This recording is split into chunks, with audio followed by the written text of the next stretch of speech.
Hello বন্ধুরা, কেমন আছো সবাই? পাকা পটলের এই রেসিপিটা আমার কিন্তু খুব প্রিয়। প্রথমে পাকা পটলগুলোকে ভালো করে ধুয়ে নিতে হবে।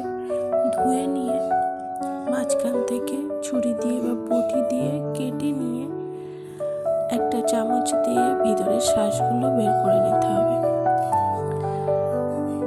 আমার মেয়ে পটলের দানাগুলো খেতে ভালোবাসে না, ওই জন্য আমি বেছে ফেলে দিই।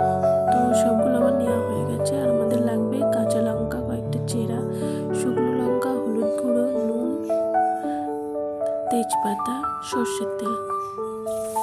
অনেকে পেঁয়াজও দেয়, আমি পেঁয়াজটা আজকে দিইনি। তো প্রথমে কড়াইতে তেল দিয়ে শুকনো লঙ্কা, তেজপাতা ফোড়ন দিয়ে পটলগুলো দিয়ে দিতে হবে। দিয়ে কাঁচা লঙ্কাগুলোও দিয়ে দিতে হবে। নুন হলুদ দিয়ে নাড়াচাড়া করে ধিমে আঁচে রেখে কিছুক্ষণ পর এরকম কালার এসে গেলে নামিয়ে নিলেই হয়ে যাবে।